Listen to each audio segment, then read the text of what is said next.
Aujourd'hui, je vous présente la Slim Vapor de chez Bellucci. Comme vous savez, Godfather et Bellucci se sont associés dernièrement pour vous proposer ces magnifiques machines. Évidemment, la première chose qui frappe à l'œil, c'est le design. Quelle simplicité! Et cette simplicité, on la retrouve aussi dans les fonctionnalités de la machine. C'est un charme, ça prend pas grand-chose pour la comprendre et l'activer de faire un très bon café. Et comme vous allez voir, c'est très facile à démarrer. En plus, ça prend que 20 secondes avant qu'elle soit prête. Elle vient avec une petite lingette en microfibre parce que comme vous voyez, c'est très clean. Ça fait un effet de miroir quasiment. Donc, c'est pratique de nettoyer ça régulièrement. Une des choses aussi que j'aime et que j'ai tout de suite apprécié, c'est le moulin.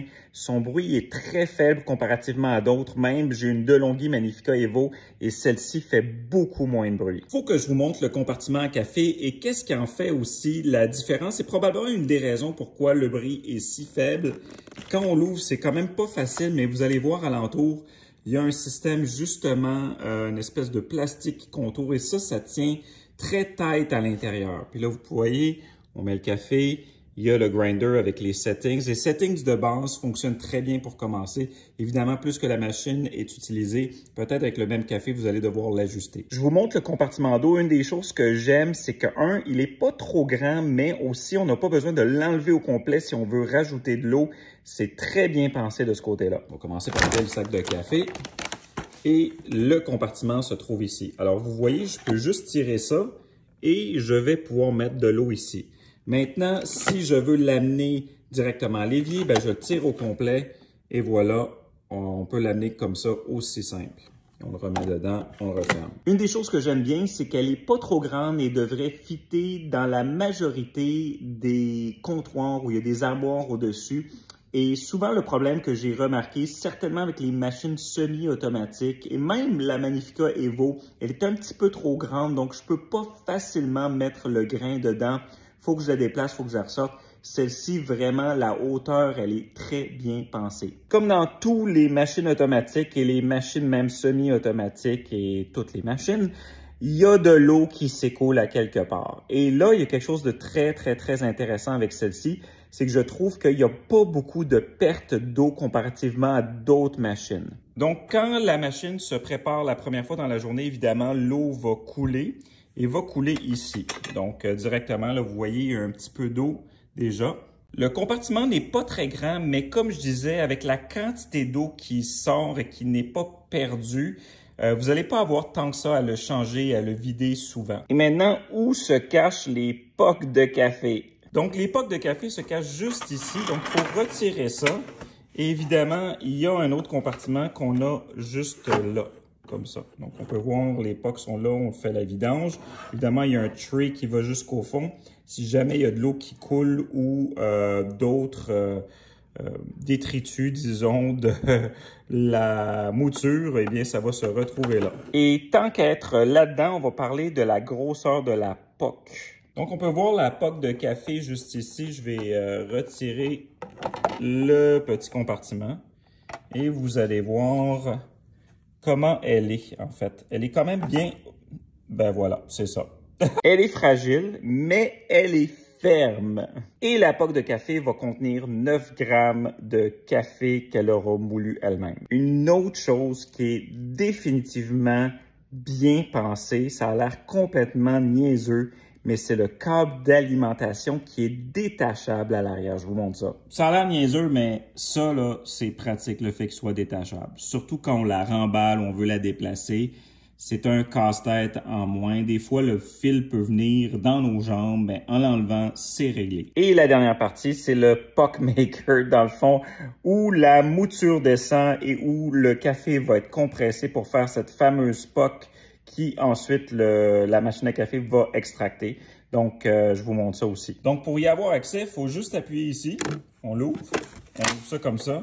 Et là, il y a deux petites pinces qu'on appuie. On le ressort. Et là, on peut le nettoyer facilement. Donc, ça, c'est vraiment bien pensé. Donc, on peut juste se remettre comme ça. Et voilà, la machine est de retour en route. Maintenant, je vous parle de son utilisation et comment c'est simple à faire un café avec. Donc ici, vous avez vos options et on a décidé sur ce modèle-là de faire le plus simple possible. Évidemment, c'est une machine qui est spécialisée pour les espresso italiens. Donc, on a évidemment l'espresso simple, on a l'espresso allongé, on a votre propre configuration, on a le mousseur à lait qui est intégré et on a l'eau chaude. Maintenant, ces boutons sont configurables. Donc, si on veut, par exemple, ajuster le temps d'extraction sur l'espresso simple parce que vous trouvez qu'il est trop long ou pas assez, vous pouvez le faire. Vous pouvez le faire aussi avec l'allongé. Pour faire ça, c'est très simple. Vous n'avez qu'à appuyer sur le bouton une fois, donc pour partir l'extraction, et rappuyer et laisser votre doigt et le garder tant et aussi longtemps que vous êtes prêt à l'allonger. On fait un test. Là, j'ai pris ma super tasse transparente. Comme ça, vous allez pouvoir voir l'extraction, le créma, tout ce qui vient avec. Là, on va faire l'espresso simple.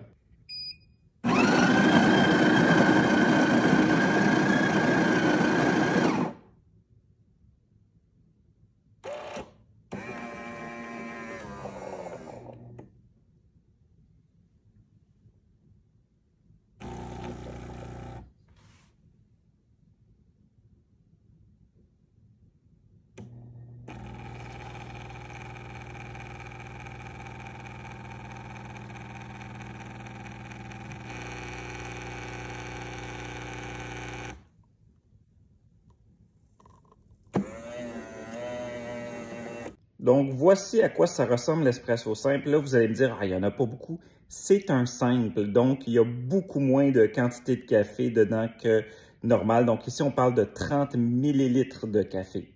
Sur cette machine, pour faire un espresso double, il aurait fallu que je fasse une autre shot. Là, on va y goûter. Ça sent très bon.